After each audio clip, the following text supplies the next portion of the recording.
Di Jawa ada namanya Bantung Bontowoso, di Madura ada namanya Joko Tole, di Kalimantan ada namanya Lambung Mangku. Lengkap ini. Sana punya cerita Ibu Tiri yang kejam, kita punya. Sama juga, sana namanya Cinderella, sini bawang putih, bawang merah. Sana punya Charlie Chaplin, sini punya Pak Pandir, Pak Belalang. Lengkap bangsa kita. Sana punya binatang bisa ngomong namanya kura-kura ninja, kita punya kancil nyuri timun. Apa bedanya?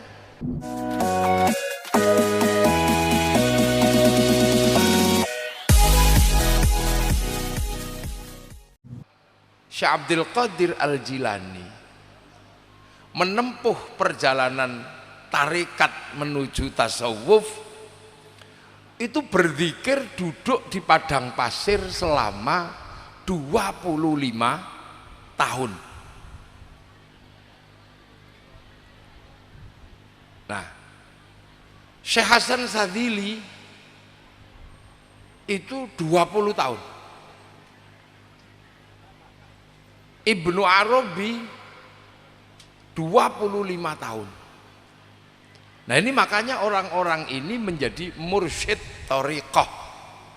Jadilah yang namanya Syekh Abdul Qadir thariqahnya Qadiriyah, Syekh Hasan Sadzili thariqahnya Syadziliyah, Ibnu Arabi thariqahnya Akmaliyah. Tapi ya lama, Sunan Kalijaga 3 tahun di tepi sungai itu kisahnya. Nah, kalau istighosah ini ngicipi, makanya kadang cuman setengah jam atau kadang 2 jam itu udah cukup lama, dan cuman ngicipi aja. Ya Allah, ya Allah, ya Allah, ya Allah, ya Allah, ya Allah, ya Allah, ya Allah. Udah wong biasa kalau nama Allah disebut ya angin. Ini menjelaskan dunia lain ini soalnya. Nah, kita ini karena ngicipi, kadang ya baru ya Allah, ya Allah, ya Allah, ya Allah. Mulutnya baru ngicipi tok, mulutnya itu sudah matanya tidur. Ya Allah, ya Allah, ya Allah, ya Allah.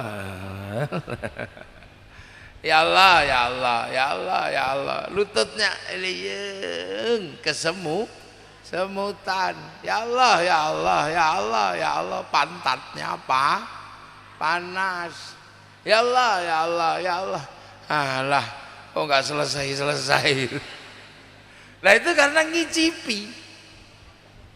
Nah, inilah yang menghasilkan ilmu besar dalam disiplin ilmu Islam. Ada ilmu tasawuf, ada ilmu kalam yang terkait dengan pikiran-pikiran keislaman, ada ilmu fikih yang terkait dengan peribadatan. Dah, kalau fikih itu adalah hukum-hukum yang ada di dalam Al-Qur'an. Yang kalam itu membicarakan kenapa di dalam Quran ada idza arada syai'an ayyaqula lahu kun fayakun, tapi kok juga ada khalaqas samawati wal arda fi sittati ayamin. Ada yang bim salah bim, kok ada yang 6 hari. Nah, itu dibahas oleh ilmu namanya ilmu kalam.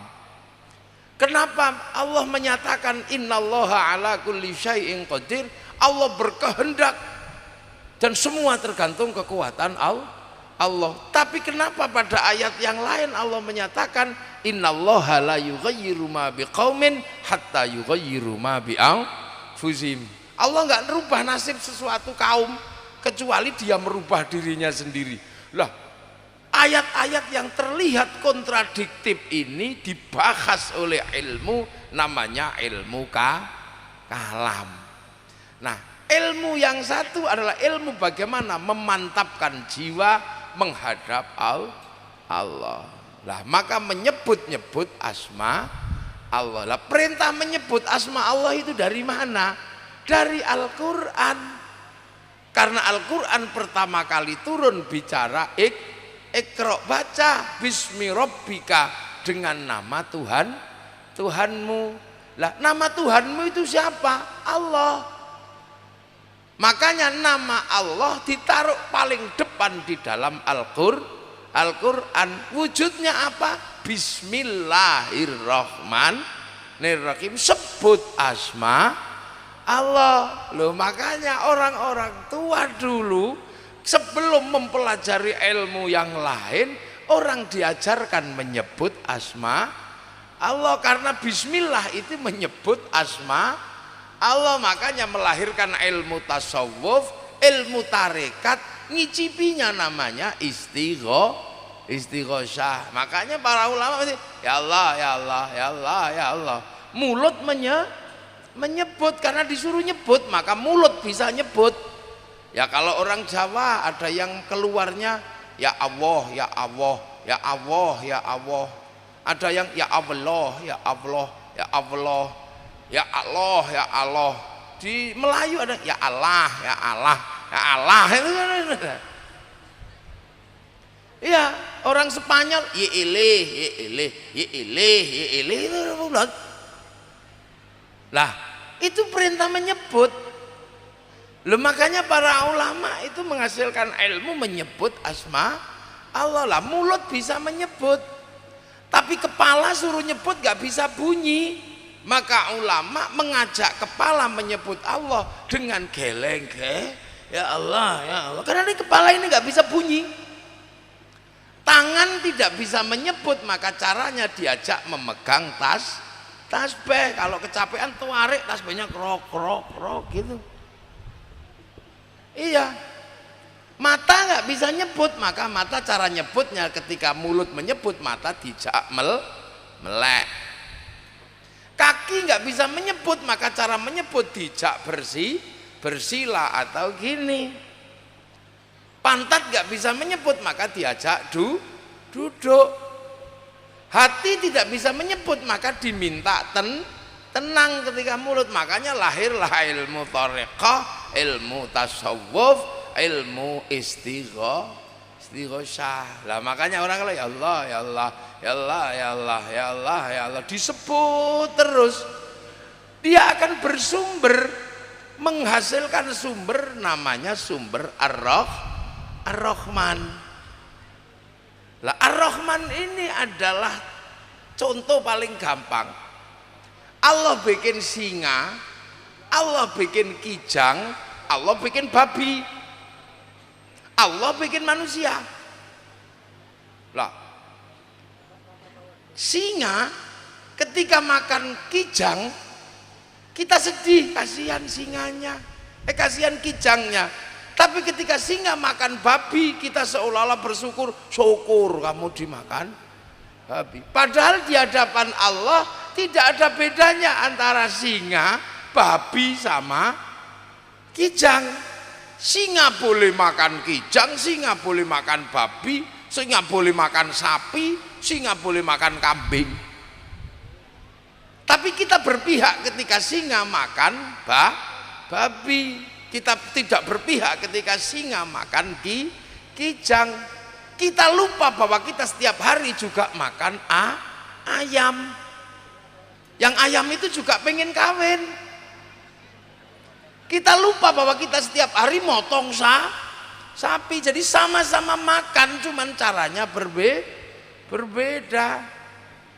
Nah, gara-gara kalimat inilah kemarin saya banyak dikomplain di Hong Kong sama di Cina. Karena saya katakan orang Cina makanan pokoknya babi sama anjing, dan kaum muslimin makan setiap hari. Wah, semua gimana Anda bisa mengatakan itu? Iya, makanan pokoknya orang Tiongkok itu babi sama anjing, dan kaum muslimin makan setiap hari. Lihat, itu emosi gimana Anda mengatakan? Buktinya apa? Ya saya sudah melihat sendiri bahwa makanan pokok orang Tiongkok itu babi sama anjing, dan kaum muslimin makan setiap hari. Lu kan gitu. Ya kaum muslimin makan setiap hari, kalau nggak, kecuali kalau hari puasa. Urusan babi sama anjing ya nggak makan. Tapi kaum muslimin makan tiap hari. Sama dengan kemarin saya dikomplain orang gara-gara saya bilang Pak Nadiem Makarim harus didemo setiap hari karena Pak Nadiem Makarim sudah bikin keputusan kontroversial, yaitu siswa dilarang pakai jilbab. Iya kan, keputusan menteri yang baru kan siswa tidak boleh pakai jilbab, yang boleh siswi.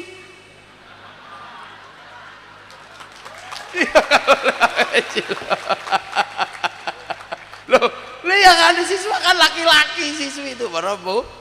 Nah, sama kita ini kadang lupa, ada babi dimakan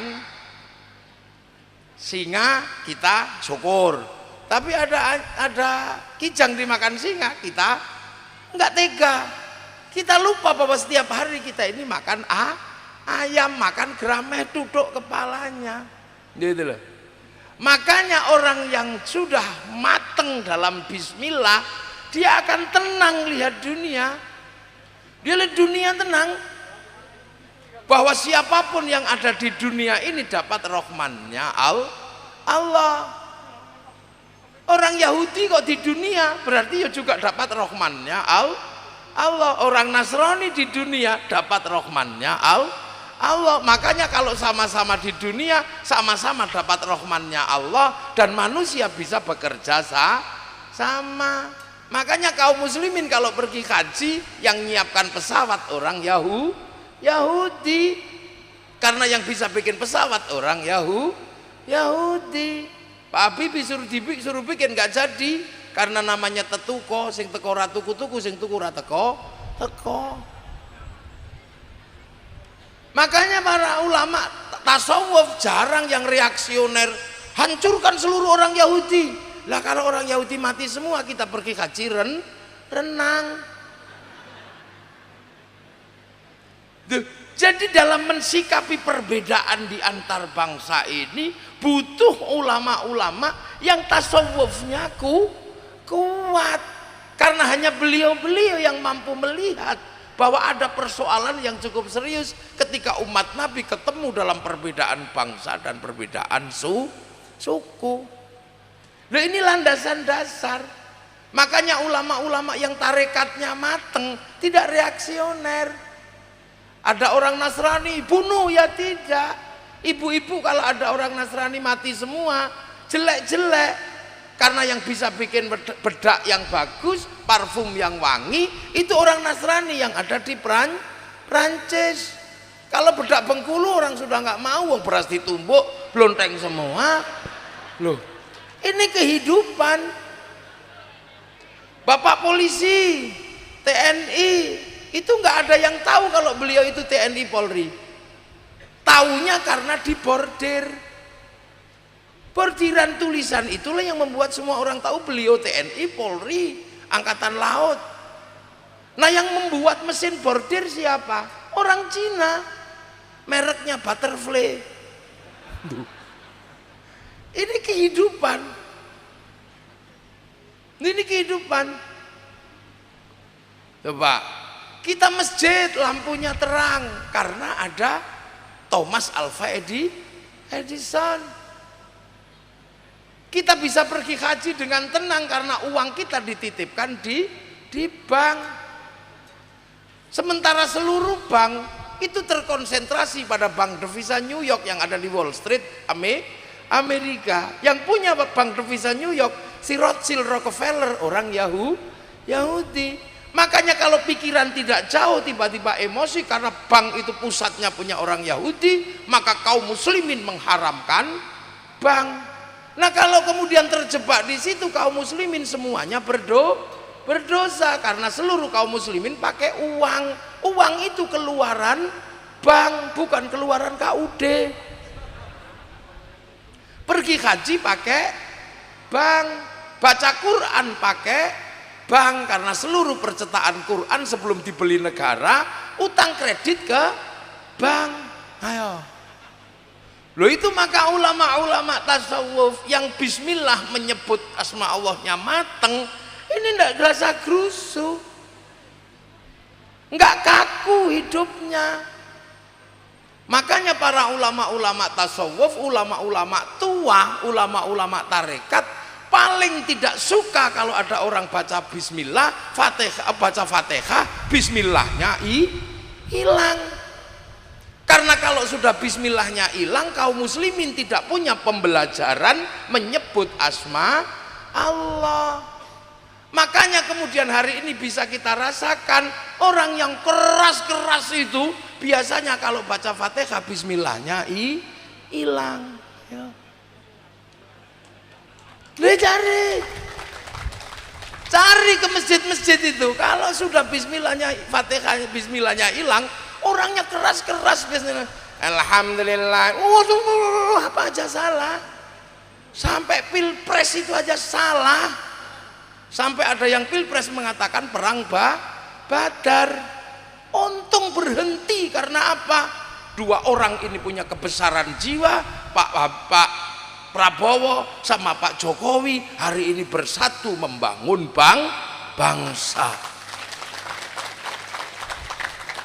Ini pembelajaran yang luar biasa.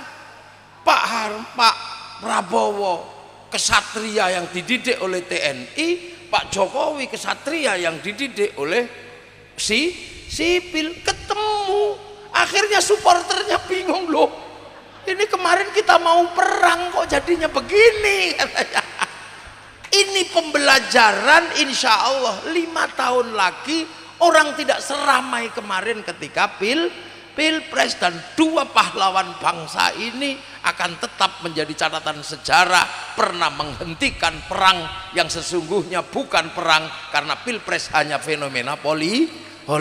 Ini luar biasa dan terjadi di Indonesia. Terus yang kemarin, kalau tidak kau menangkan kami, aku khawatir tidak ada yang menyembahmu. Terus sekarang dia mau ngapain sekarang?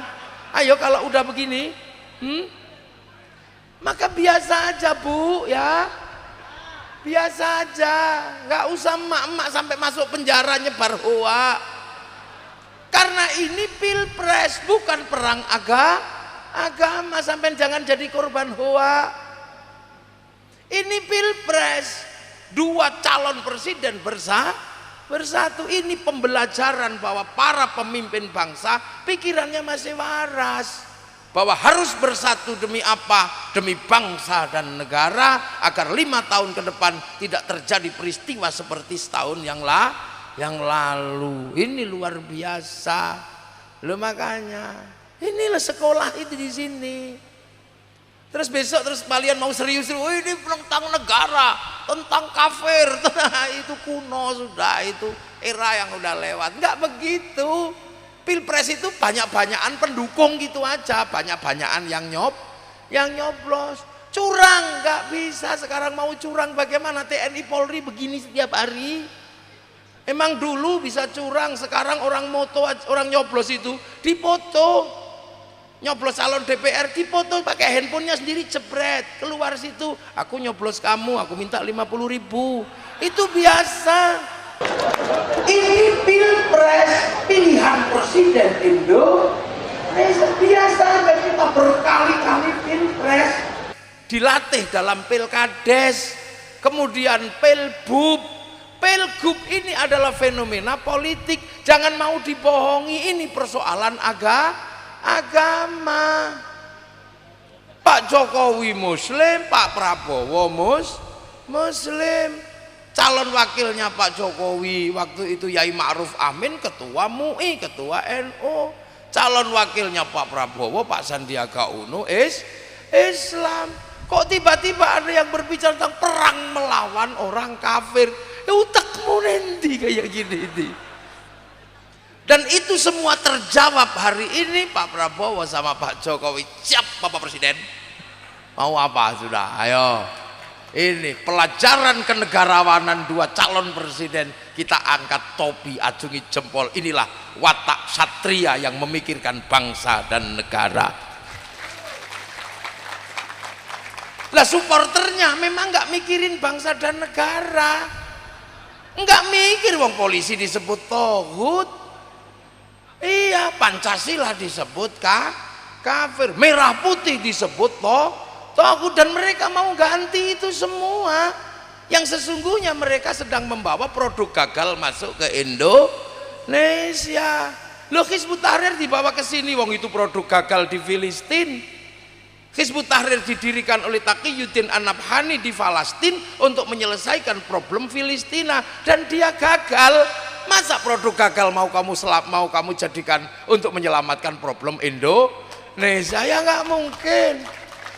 Ikhwanul Muslimin didirikan oleh Hasan al-Banna untuk menjadi problem solvingnya orang Mesir, dan gagal. Bahkan Mursi digantung rakyat Mesir. Masa produk gagal obat kedaluarsa mau kamu bawa ke sini untuk menjadi problem solving Indonesia? Kita ini orang Indonesia yang setelah merdeka sudah dicoba, apakah kita akan menyelesaikan Indonesia dengan cara Eropa? Dijawab oleh para sastrawan dengan membuat apa? Membuat novel salah asuhan. Gak mungkin Indonesia diselesaikan dengan cara Eropa. Apakah akan diselesaikan dengan cara Arab? Tidak bisa. Lahirlah novel di bawah lindungan Ka'bah. Apakah akan diselesaikan dengan cara Belanda? Tidak bisa. Lahir novel tenggelamnya kapal Van der Wijk. Apakah akan diselesaikan dengan cara Indonesia murni? Tidak bisa. Lahir novel Siti Nurbaya. Loh, ini kan cara nenek moyang kita. Akhirnya berebut perang dalam Lekra sama Manikebu. Loh, ini kan sudah. Loh, karena bangsa kita ini bangsa puluhan yang semuanya sudah ketemu. Karena apa? Kita ini umat zaman akhir, umatnya Rasulullah ketika jadi nabi, dunia penuh manusia. Nabi Adam ketika jadi nabi, ini umatnya baru satu keluarga. Makanya lahirlah masalah namanya masalah cinta. Wong baru satu keluarga, maka tidak dikasih kitab suci. Wong sak keluarga aja cuman dikasih ini namanya kebo, ini namanya ini. Dan bentuknya masih satu, tinggi besar 55 meter 60 dhira. Nabi Adam itu gedenya 65 ini, sekitar 55 meter. Makanya jangan heran kadal zaman Nabi Adam gedena sedinosaurus. Nabi Idris jadi nabi juga manusianya belum banyak, baru sekampung. Nabi Nuh jadi nabi, umat baru sekampung. Nabi Sulaiman jadi nabi, umatnya ketambahan jin. Nabi Musa jadi nabi, umatnya baru satu negara Filistin sama negara Mesir, dan pikniknya belum jauh. Umat Nabi Musa belum sampai Bengkulu, belum. Umat Nabi Ibrahim belum sampai Bangka Belitung, belum. Tapi ketika Nabi Muhammad sudah jadi nabi, manusia sudah beraneka macam, sudah berpisah menempati benuanya masing-masing, dan wajahnya berubah. Itu di zaman Nabi. Makanya Nabi dipesan oleh Allah, waja'alnakum syu'uban wa qabaila lita'arafu. Aku bikin kalian ini sudah berbangsa-bangsa, bersuku-suku, agar kalian saling mengenal. Pesan itu diberikan kepada Rasulullah. Di Taurat belum ada, di Injil belum ada.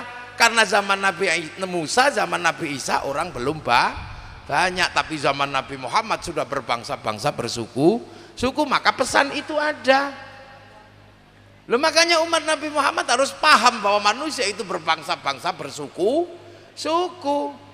Dan paling banyak kawasan berbangsa-bangsa, bersuku-suku ada di Indonesia. Arab itu satu bangsa, Eropa satu bangsa, tapi puluhan bangsa ada di Nusantara.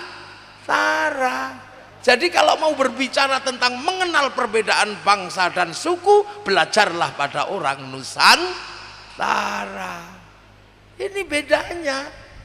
Makanya cocok pesan Nabi, waja'alnakum syu'uban wa qabaila lita'arafu. Pengertian. Karena umat Nabi Muhammad memang udah pisah-pisah. Cuman diminta lita'arafu agar kalian saling pengertian. Kenapa? Karena juga sudah berbeda. Yang di Arab masih cantik kan, ganteng, hidungnya mancung. Yang ke Eropa tinggi besar, rambutnya merah. Yang ke Afrika berubah jadi hitam gosong kayak kopi goreng. Yang ke Cina berubah jadi tembem-tembem, sipit. Yang pindah Indonesia jadi kecil-kecil, pesek-pesek, rembes. Paling cantik cuman Bu Fatmawati. Makanya saya mau pesan sama Pak Gubernur, tetangganya ada enggak gitu. Tapi tadi udah dibuka, nenek moyang istri saya orang Bengkulu. Iya, nenek moyang istri saya itu orang Bengkulu. Bahkan makam neneknya ada di Bengkulu, tapi saya belum pernah sampai situ. Ini cucu Raka Dablek itu ya ini. Karena ketemunya di Palembang. Oh gitu, mano. Nak mano kau? Ah, segek nyoba ya. Iya, dulu saya sama keluarga saya yang dari Palembang diajari. Ada orang baca Pancasila paling aneh, itu orang Sumatera katanya. Kenapa? Kalau baca Pancasila lucu. Gimana? Cie katanya. Cie bintang pesagi 5, 2 rantai pangikak kudo, 3 baringin barambui kribo, ampe sapi kilo, 5 kapas pembesi muko, padi pangisi parui. Ayah kan diajari itu. Terus diajari juga katanya, hati-hati kan apa? Jangan kekalangan, nanti cakal endung mudo katanya. Ya, jadi Nabi Muhammad ini jadi nabi ketika orang sudah beda-beda. Makanya Allah cuma minta pengertian, kamu ta'aruf harus saling pengertian. Maka kita cuma minta pengertian aja. Dan umat Rasulullah agar punya pengertian disuruh napaktilah sejarah manusia tertua di dunia. Apa? Jabal Rahmah. Jabal Rahmah itu adalah tugu pertemuan Nabi Adam dan Siti Hawa. Jadi Nabi Adam dulu turun duluan, Siti Hawa turun belakangan. Maka Nabi Adam ketika turun rindunya luar biasa pada Siti Hawa. Jadi manusia turun pertama kali ke muka bumi, ujiannya adalah rindu. Makanya rindu itu paling sakit buat anak manusia. Gak ada yang sakitnya melebihi sakit rindu. Sakit gigi disontek sembuh, sakit udunen disontek sembuh. Tapi kalau sakit rindu, ya Allah sakitnya, makan gak enak, tidur gak nyenyak, juga gak keluar. Itu orang rindu. Makanya Nabi Adam mencari Siti Hawa, jalan ke sana ke sini. Hawa, persis kayak orang sekarang kalau rindu ke sana ke sini, ke sana ke sini. Oh, adeng. Baru kemudian setelah 200 tahun, Bang Adam, Hawa, Bang Adam. Wah, Nabi Adam gitu lihat Siti Hawa duduk di atas bukit. Nabi Adam berlari, Siti Hawa turun, sarungnya kini tawarik turun. Nabi Adam cuma, Hawa, kamu jangan turun. Awas kalau kamu turun. Kenapa Bang? Aku rindu. Jangan, kau tetap di sana. Turun jangan, biar aku yang naik. Kenapa? Karena kalau kau turun mengejarku, aku khawatir nanti ada di anak cucu kita mencontoh kita perempuan ngejar laki. Jangan di sana. Itu kalau orang sekarang Siti Hawa langsung berdiri dan bernyanyi, baliklah abangku, balik abangku rindu di tengah lama. Nah gitu. Lah akhirnya Nabi Adam naik itu kalau film India lagunya Hamko Hamise Culalo, sambil muter-muter gitu. Akhirnya berpelukan. Pelukan itulah ditandai oleh Allah, namanya Jabal Rahmah. Nah, agar manusia tidak lupa dulu nenek moyang pertama di situ ada, kaum muslimin yang sudah berbeda-beda suruh nengok Jabal Rahmah agar tahu bahwa seluruh manusia semuanya bersaudara. Ini prinsip dasar ukhuwah basyariyah. Cuman kita disuruh minta pengertian. Yang di Arab cantik ganteng, kita pengertian aja, karena di sana nggak ada air. Kalau dibikin jelek kayak kita, nggak mandi tambah jelek. Nah kalau sudah cantik ganteng nggak mandi nggak apa-apa. Orang Eropa kalau musim dingin nggak punya matahari, dinginnya luar biasa, maka dibikin besar oleh Allah agar tidak kedinginan mati. Kalau dibikin kecil-kecil gini kedinginan mati. Maka dibikin besar, karena kalau bulan musim dingin nggak ada matahari. Tanpa ultraviolet kulit orang Eropa berubah bintik-bintik kayak kulit tekek karena pigmennya hilang. Maka berlari ke Indonesia berjemur di pantai panjang. Untuk apa berjemur?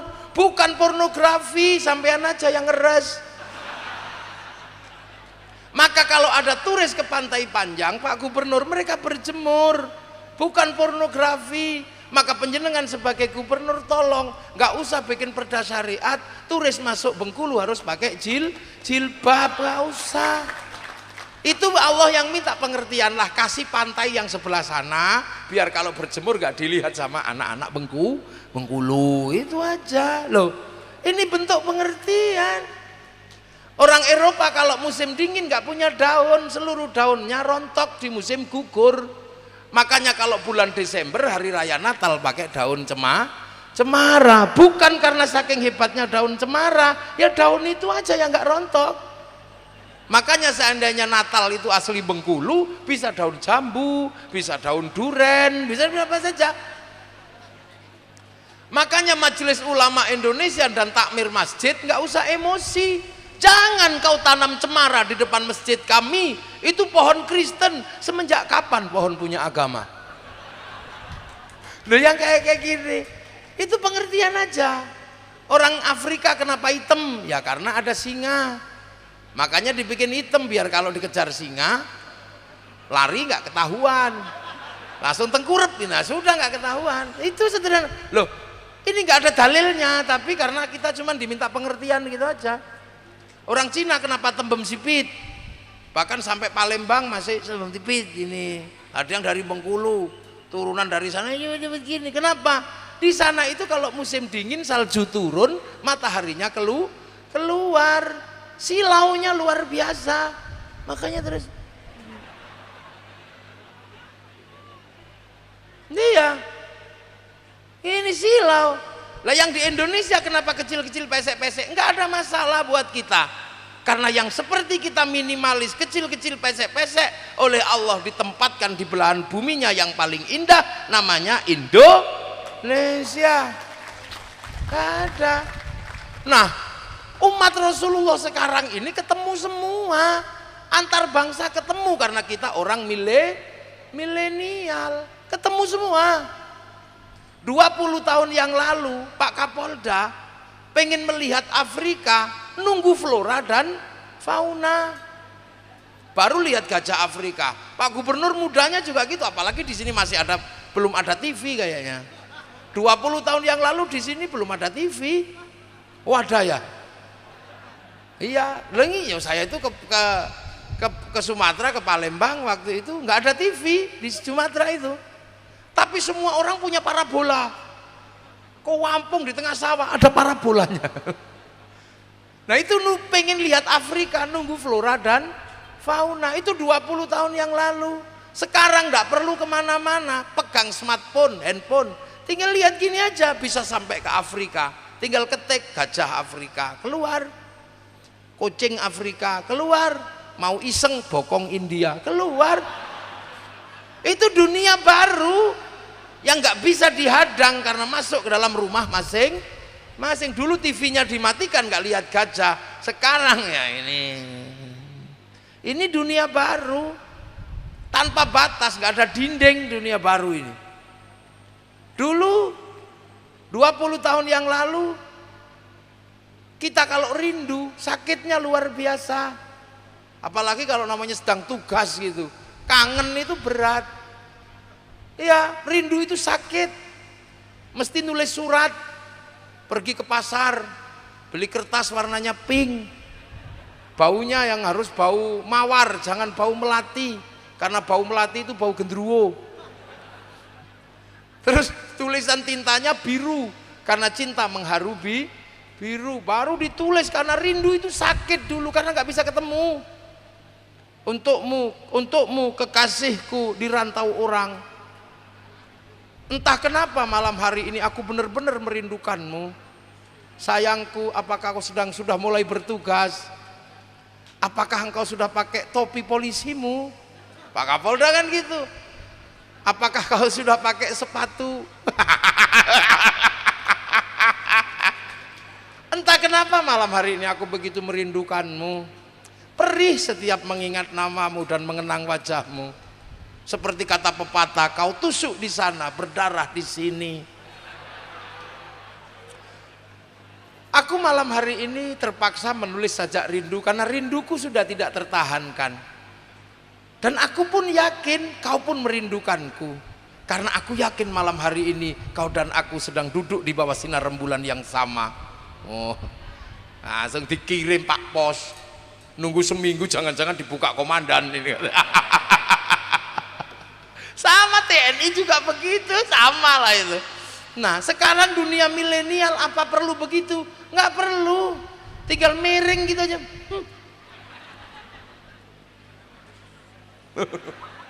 Terus dikirim bus gitu, kalimatnya nggak panjang, pendek, cuman muah. Lah itu milenial, dunia baru yang sama sekali nggak kebayang 20 tahun yang lalu. Makanya anak-anak gadis kita kalau merayu kekasihnya berubah sekarang. Bukan lagi engkau seperti rembulan, nggak mau, karena rembulan udah ketahuan bronsel. Maka rayuannya milenial aneh. Mas, apa? Abang, apa? Nanti kalau pulang sekolah jangan lewat selatan ya. Kenapa nggak boleh lewat selatan? Karena kalau lewat jalur selatan aku nggak bisa mengutarakan isi hatiku. Wah, itu anak milenial lucu. Kalau lewat jalur selatan aku nggak bisa mengutarakan isi hatiku. Oh ya udah, lewat utara. Loh, rayuannya juga aneh, Dek. Apakah adik anak sipir penjara? Kenapa? Karena engkau mampu memenjarakan aku dalam hatimu. Nah, itu anak milenial. Nah, tiba-tiba 20 tahun berikutnya zaman kita semua jadi satu. Radio di situ, TV di situ, koran di situ, bahkan senter ada di situ. Bahkan lampu di situ. Ini dunia baru. Orang Eropa nggak datang ke sini, tapi mesin printernya datang, sehingga pengajian ini nggak perlu ngelukis, tinggal di print. Semua. Cina datang dengan peci haji. Ustadz ya itu peci hajinya produksi Cina. Nggak percaya, coba dilihat itu, made in Cina ada. Makanya tadi Pak Kapolda mau dikasih putih-putih, hitam aja katanya. Itu kan produksi Cina yang putih. Ternyata yang hitam juga bludrunya produksi Cina. Ini dunia baru. Ya, mereka nggak datang tapi kipas anginnya datang. Jadi makanya ketika dunia baru ini manusia sudah ketemu dengan sekian perbedaan, Islam sudah dibekali mengerti makna perbedaan bangsa. Maka Islam kalau yang maju pikirannya biasa aja, nggak dikit-dikit kafir, musuh. Nah, itu orang kuno itu. Umatnya Nabi Musa mestinya dia seperti itu. Kalau umat Nabi Muhammad harus tahu manusia memang berbeda-beda. Inilah. Makanya Islam datang kemanapun biasa aja. Beda dengan orang Eropa. Orang Eropa tidak diajari perbedaan bangsa. Makanya mereka ngertinya ras terbaik itu ras Arya, kulit putih. Makanya ketika masuk ke Afrika yang namanya Christopher Columbus, ketemu Tanjung Harapan, lihat orang Afrika hitam-hitam, dikira neraka.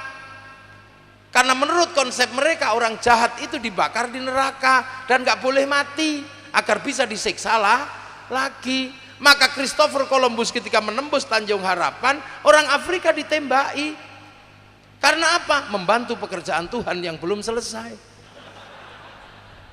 Maka semenjak itu seluruh perbudakan dari Afrika. Makanya orang Afrika yang takut diperbudak, telinganya dipotong, bibirnya dipotong. Maka konsep kecantikan di Afrika adalah konsepnya aneh untuk menghindari perbudakan. Yang akhirnya memang Afrika diperbudak oleh orang Eropa, menghasilkan kisah perbudakan yang paling pilu, namanya Amistad, manusia lambung kapal. Manusia ditumpuk di dalam kapal, yang mati dibuang, yang selamat dijadikan budak di Eropa. Tapi orang Amistad dari Afrika ketika dalam situasi terjepit, mereka komunikasi dengan bahasa yang cuman bahasa mulut. Lahirlah konsep musik namanya akapela. Musik akapela diadaptasi oleh orang Eropa menjadi musik jazz. Musik jazz diadaptasi oleh orang Eropa dalam dekonstruksi baru namanya musik blues. Dan ketika musik blues dijadikan alat pemberontakan namanya musik rock. Dan ketika musik rock masuk Indonesia menjadi rock dut. Nah ini orang Eropa yang masuk ke sini, mereka menganggap kita juga bukan manusia. Belanda datang ke sini, Inggris datang ke sini, maka bikin benteng apa? Marlborough. Ya, bikin itu untuk apa? Menghindari serangan turunan monyet. Karena orang Nusantara distigmakan oleh orang Eropa turunan monyet, dalam teori evolusi namanya Pithecanthropus, dan Pithecanthropus tertua ada di Nusantara. Makanya Daedalus Raffles ketika melihat orang Indonesia layak diperbudak dan dikerjakan secara paksa. Tapi umat Nabi Muhammad enggak, dari dulu udah diajari manusia berbeda. Maka jangan mengaku umat Rasulullah kalau tidak mengerti mana perbedaan bangsa dan suku. Lah itulah makanya kemudian kalau orang hatinya tenang karena tasawufnya mateng, zikirnya mateng, tenang dia lihat siapapun, para kiai ketemu dengan orang non muslim biasa aja, nggak pakai kafir, enggak, biasa aja.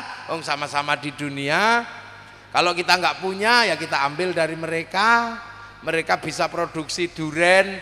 Nah kalau di sini belum buah, kita ambil duren dari Thailand. Kita kepanasan, kita pengen kipas angin, ya kita beli dari orang-orang Cina. Kalau kita terlalu banyak anak karena nggak bisa dikendalikan, ya kita beli kondom dari Singapura, biasa aja.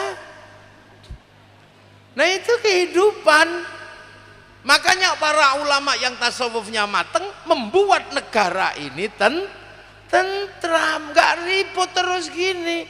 Dan itu bisa dilihat ketika para ulama ketika baca Fatihah bismillahnya masih ada. Tapi ketika orang baca Fatihah bismillahnya hilang, biasanya terus kakunya luar biasa. Coba sampean teliti ini. Bertu penelitian masjid-masjid yang diimami oleh orang yang bismillahnya hilang menghasilkan orang-orang yang keras, bisa diteliti itu. Karena dulu memang perdebatannya bisir sama jahar. Itu perdebatan awal, indah kalau masih bismillahirrahmanirrahim. Alhamdulillahirabbil alamin, itu masih benar. Tapi sir itu maknanya dibaca dan makmumnya dengar. Tapi sekarang itu makmum paling depan aja nggak dengar. Langsung alhamdulillahirabbil alamin. Lah bagaimana orang bisa mengenal Allah kalau tidak pernah menyebut, langsung memuji? Ya masalah. Nah inilah. Ini makanya bangsa ini butuh orang-orang yang hatinya tenang. Karena bangsa ini adalah bangsa yang memang ditakdirkan oleh Allah berada dalam puluhan bangsa dan puluhan suku. Nah bangsa ini menjadi lebih selamat karena kedatangan kaum muslimin.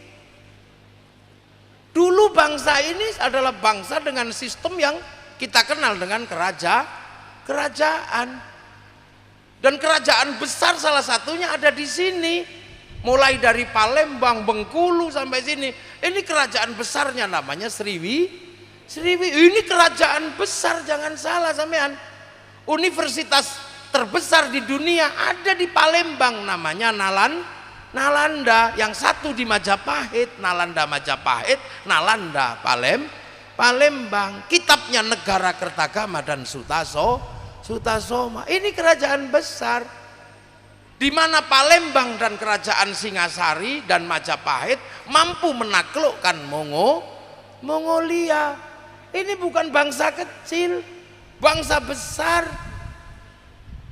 Eropa dihancur leburkan sama Mongolia, Cina dihancur leburkan sama Mongolia, Arab dihancur leburkan sama Mongolia. Tapi begitu ketemu bangsa Nusantara, dihadang oleh orang-orang Sriwijaya, dipukul sama orang-orang dari Singasari, maka kemudian Mongolia hancur lebur di Selat Malaka.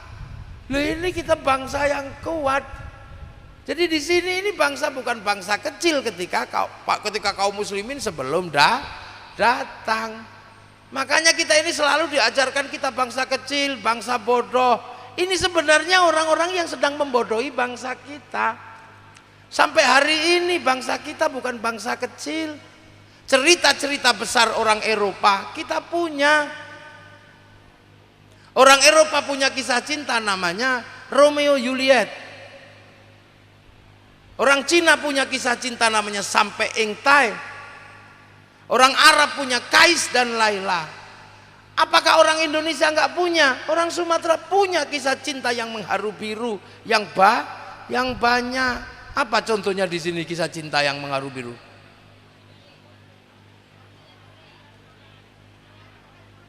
Ya itulah pokoknya ada kan?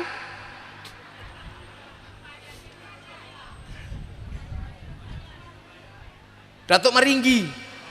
Itu wah, lebih tua lagi. Di sana ada orang kuat namanya Samson.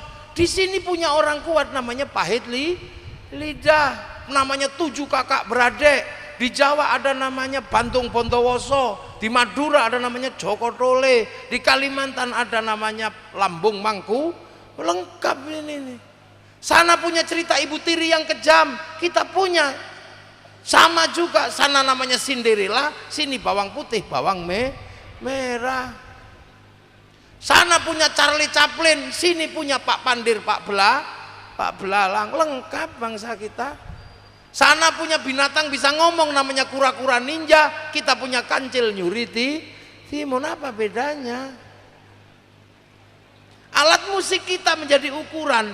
Orang Arab punya alat musik namanya terbang, terbuat dari kayu dan kulit. Orang Eropa punya alat musik namanya gitar, terbuat dari kayu dan tali. Tapi bangsa kita punya alat musik namanya gamelan, terbuat dari logam. Hanya bangsa yang menguasai ilmu pertambangan yang maju dan penguasaan metalurgi yang mapan mampu membuat alat musik dari logam. Loh, Jerman sekarang kalang kabut melihat kerisnya orang Indonesia. Orang Jerman hanya sanggup memanaskan logam di suhu 7000. Di atas itu reaktornya nggak kuat. Tapi orang Nusantara punya alat musik namanya keris. Orang Palembang punya keris. Orang sini punya, sana punya rencong. Ternyata logam bintang yang dilebur meleleh di suhu 15.000 derajat. Orang Jerman sampai sekarang bingung, suhu 15.000 derajat itu dari mana? Pengapian apa? Nggak ada yang bisa jawab, saya juga nggak bisa jawab. Akhirnya saya jawab ngawur. Orang sini mengenal jin. Jinnya suruh bawa logam masuk neraka, angkat lagi, pukul ya cuman ya akhirnya guyonnya begitu, wong kita juga nggak ngerti. Apalagi sekarang banyak orang memusyrikkan keris, memusyrikkan logam, gamelan dibid'ahkan, musyrik apa keris dimusyrikkan, senjata-senjata lokal dimusyrikkan. Pada saat yang sama mereka kehilangan keris, kehilangan senjata, tapi juga kehilangan ilmu metalurgi dan kehilangan ilmu pertambangan. Semoga Bengkulu tidak ikut tersesat. Hargai ini, luar biasa bangsa ini. Jadi Islam datang itu kita sudah jadi bangsa. Diceritani surga air mengalir, orang Bengkulu apa? Yang di Bengkulu itu air mengalir di mana-mana. Makanya tidak ada cerita pengislaman, cerita tentang surga yang mengalir. Diceritani nanti di surga itu istrinya banyak. Orang Nusantara, orang Bengkulu nggak terlalu tertarik. Karena apa? Di sini punya satu aja cerewetnya luar biasa.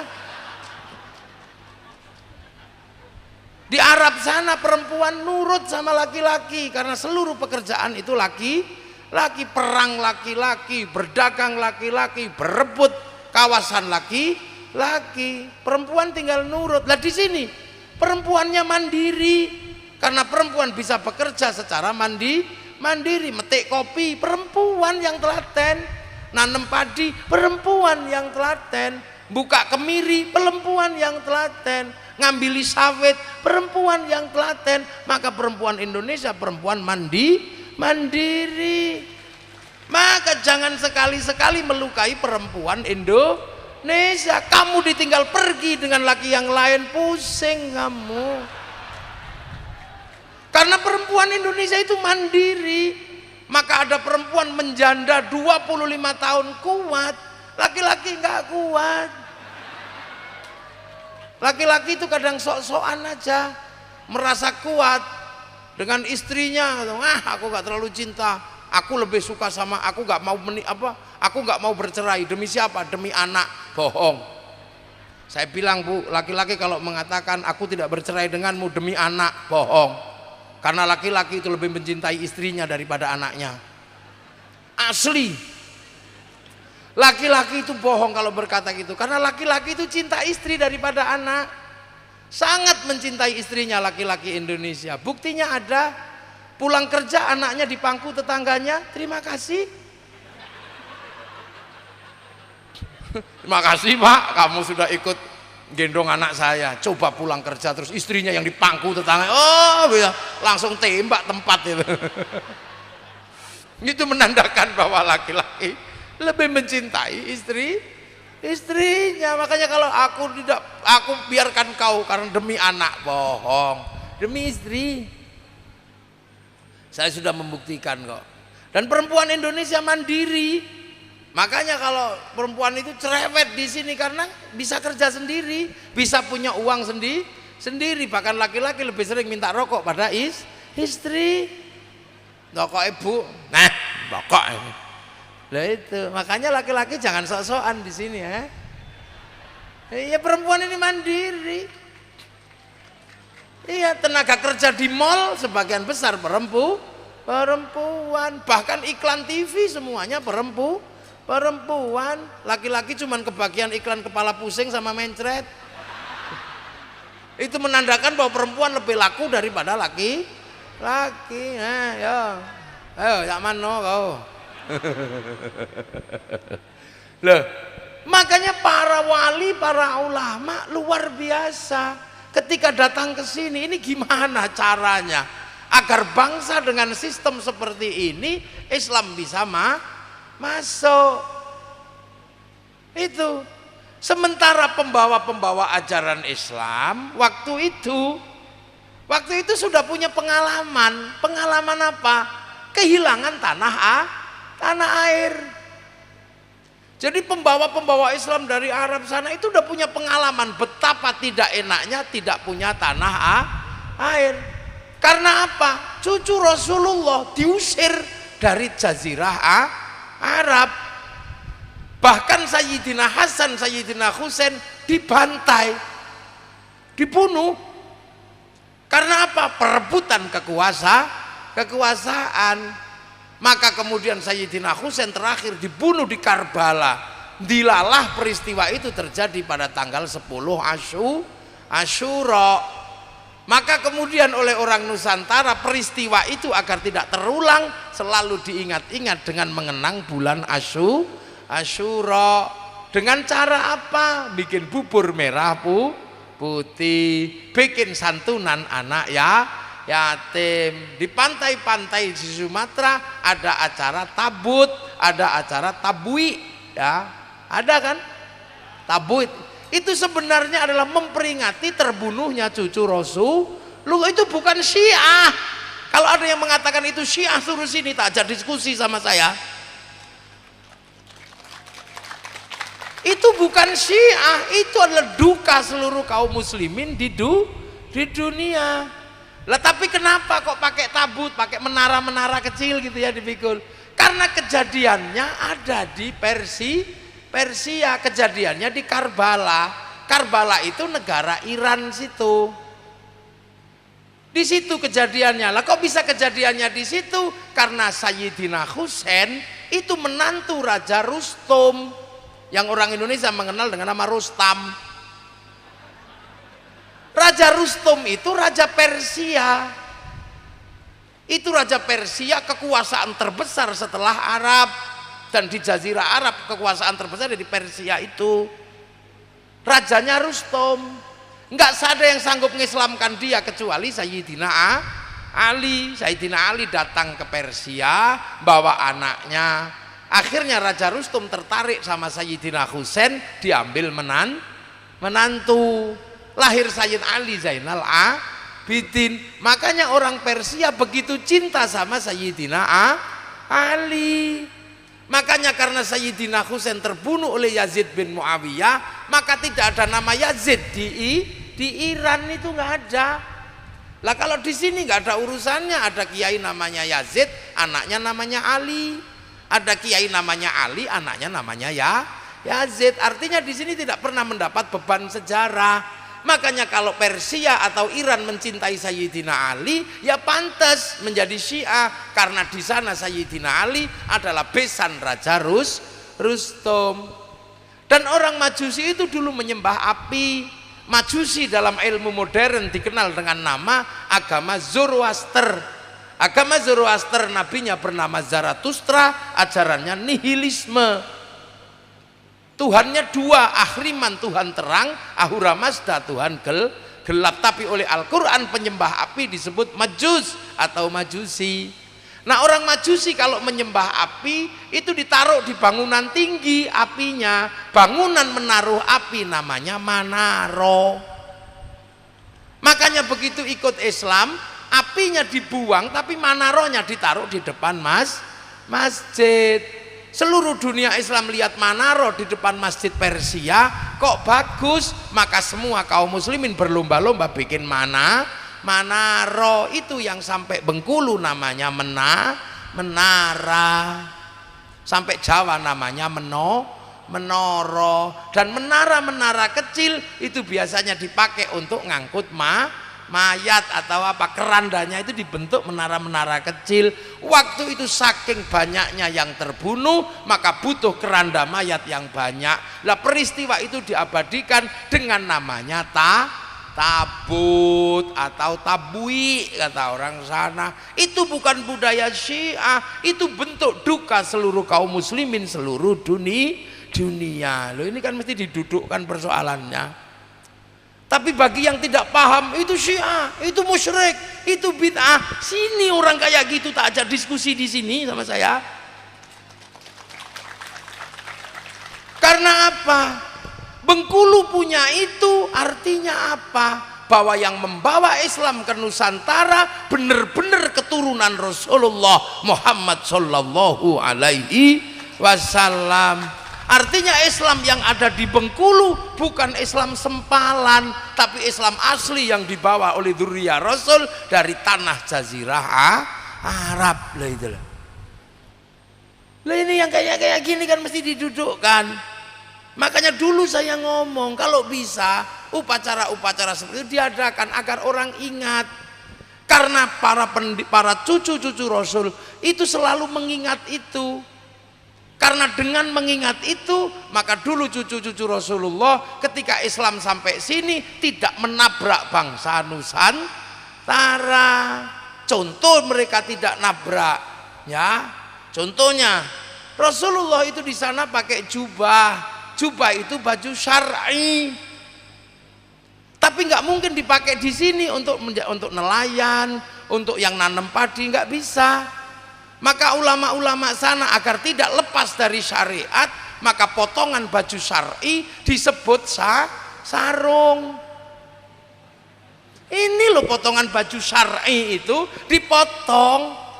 Potongannya namanya syar'un. Orang Nusantara menyebutnya sarung, saruan, jadi sarungan. Begitu dilinting aurat laki-laki baina surra war rukbah nggak masalah karena langsung ada cantolannya di sini.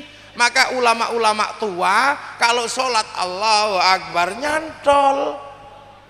Nah yang baru-baru yang nggak mau pakai sarung biasanya Allahu Akbar segini karena takut melorot. Jadi jangan lupa dipikir bangsa ini tercerabut gitu. Islam ya Islam, mana ada Islam Nusantara. Itu cara berpikir yang aneh.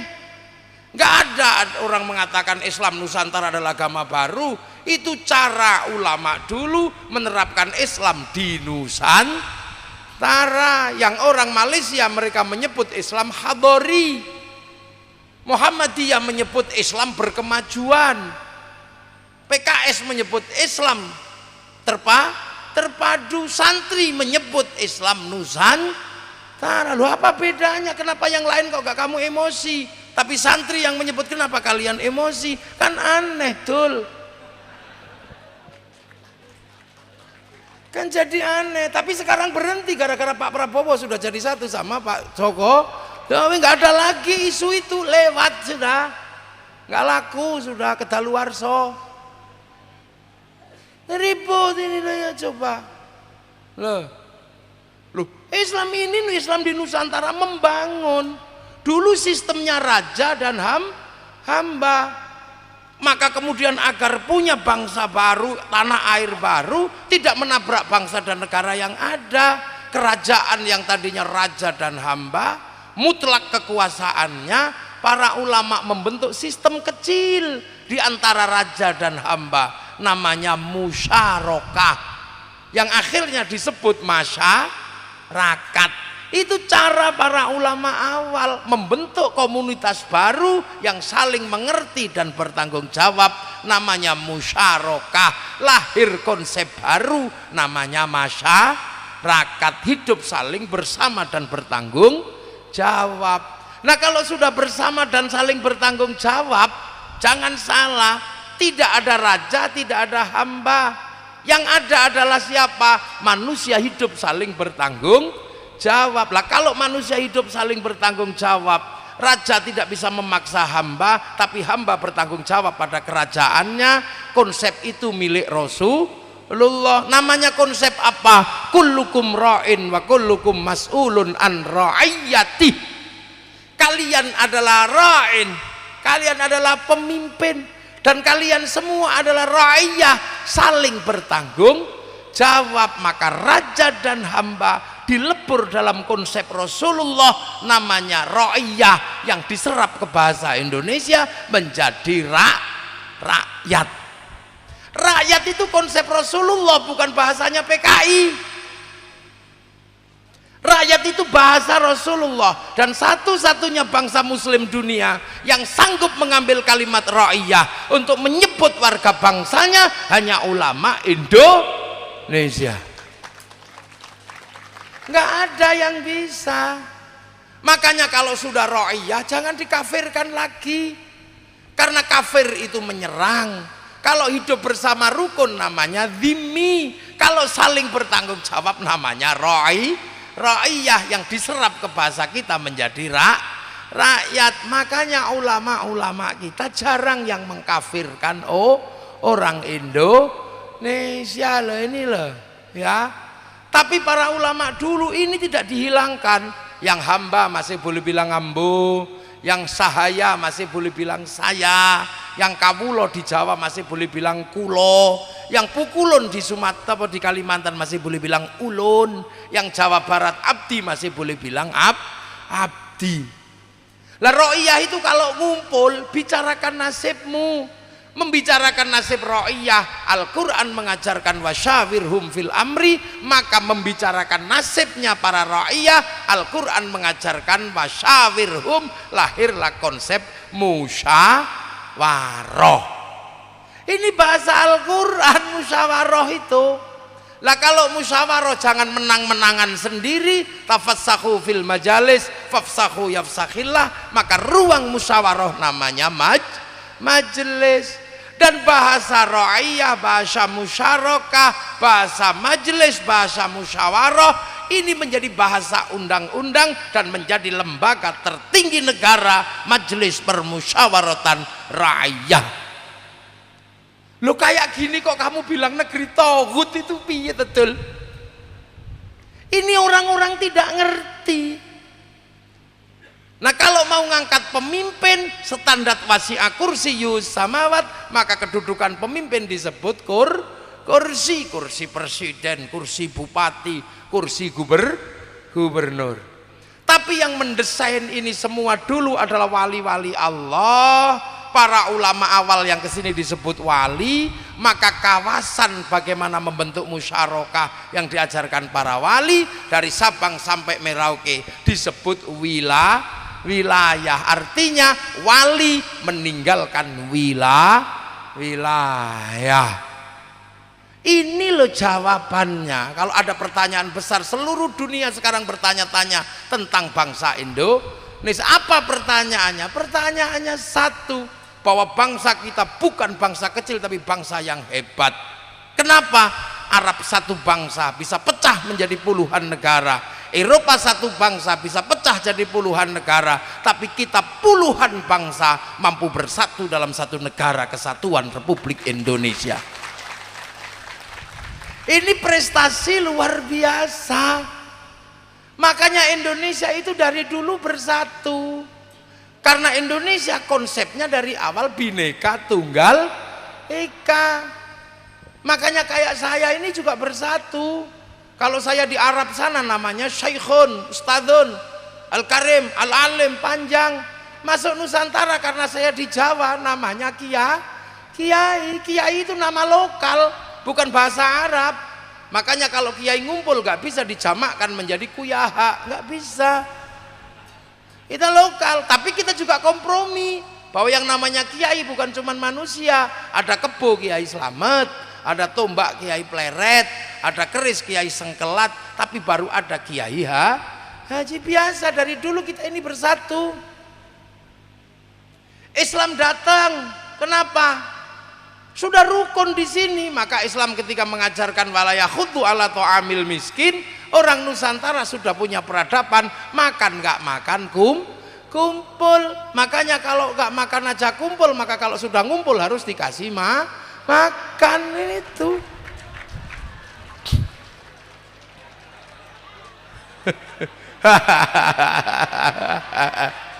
lah itu biasa.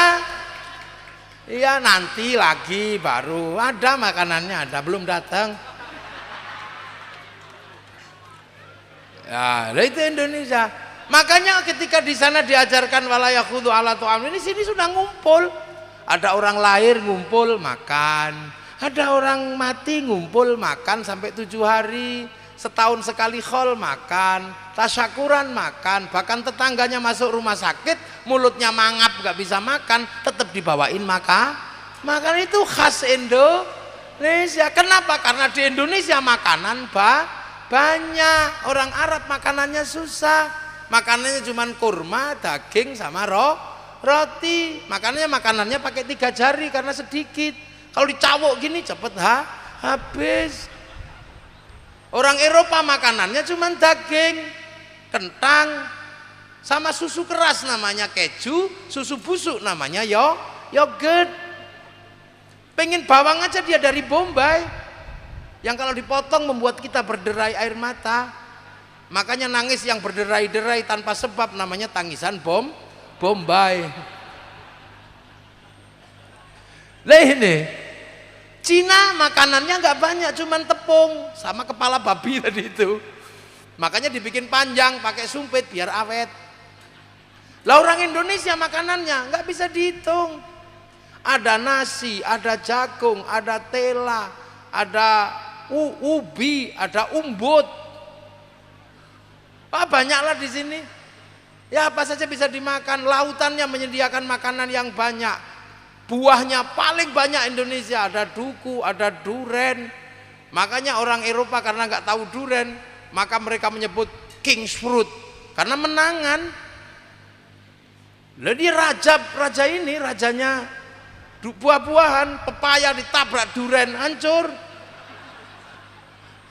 Mangga ditabrak duren hancur. Makanya oh ini king, ini rajanya. Lah queen's fruit adalah manggis. Karena pakai mahkota bagus hitam tapi dalamnya putih, persis kayak orang Indonesia, kecil-kecil hitam-hitam tapi hatinya baik loh. Queen fruit yang luarnya bagus dalamnya jelek, kedondong. Maka jadi manusia jangan kayak kedondong. Luarnya bagus dalamnya cerawut-cerawut. No, makanannya banyak, makanya makan nggak makan kumpul. Ketika kaum muslimin diajarkan apa? Lakum dinukum waliyadin. Indonesia sudah tenang, tidak ada keributan agama. Karena keributan agama terbesar pertama ada di Nusantara. Perang antara orang Buddha sama orang Hindu, Wangsa Sanjaya sama Wangsa Shailendra perang, yang Wangsa Sanjaya Hindu, Wangsa Shailendra Buddha. Sampai Raja Sanjaya nggak mau jadi raja, pindah ke India belajar ilmu arsitektur, pulang dikenal dengan nama Resi Gunadarma. Yang Wangsa Shailendra beragama Buddha, dipimpin Garung atau Semaratungga. Garung atau Semaratungga ini anti Hindu, lihat orang Hindu bunuh, lihat orang Hindu bunuh. Tapi setelah menang perang mau bikin candi nggak bisa. Makanya kemudian cari arsitek, ketemu orang Hindu, maka dibangunlah candi Buddha oleh arsitek Hindu. Lahir candi Buddha nuansana Hindu, namanya Sambara Budura atau dikenal dengan nama Borobudur. Jadi Borobudur itu arsiteknya adalah Panukuh atau Gunadarma, yang bangun adalah Semaratungga. Maka ada orang mengatakan bahwa itu karya Nabi Sulaiman. Ini kebohongan luar biasa dan jangan pernah ikut.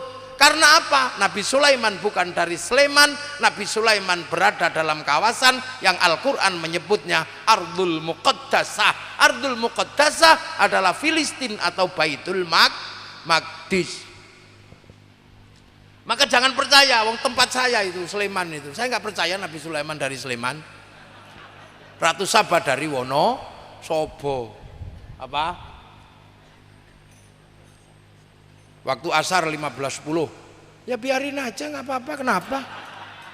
Sholat asar kan batasnya sampai jam 5. Loh, sholat itu panjang waktunya. Makanya ulama Nusantara kalau sholat sering mundur karena panjang.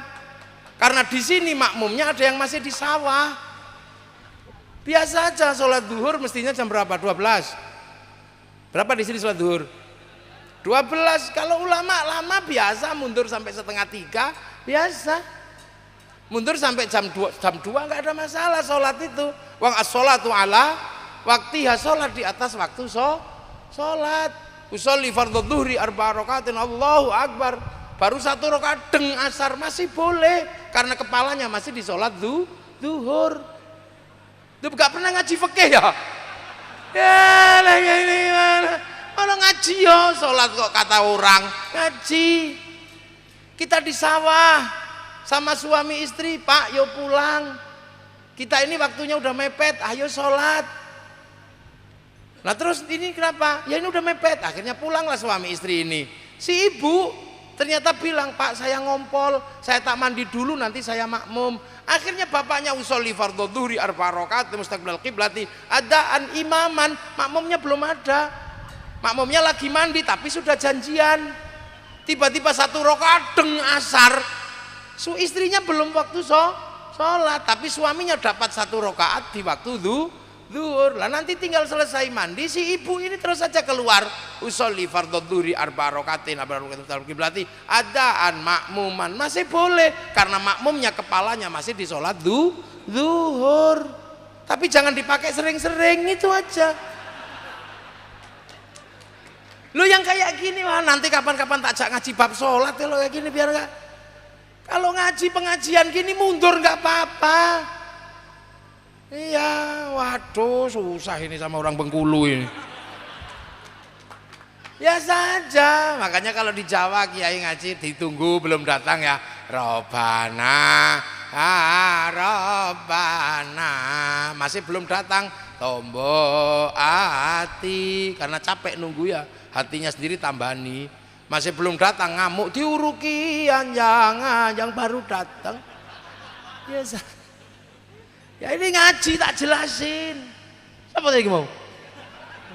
No ae sampean niku. So kapan-kapan ngaji nang Jawa tak ulang nang pondok no. Jadi jangan begitu. Ya, wis iku bab sesuk tak tokakno kiai ini rene. Biasa aja, adzan ya adzan nanti dijawab, setelah itu ngaji lagi. Kok repot. Pak Gubernur kan tidak ada batasnya tadi kan? Saya instruksinya Pak Gubernur. Pak Gubernur bilang batasnya nggak ada, ya saya terus.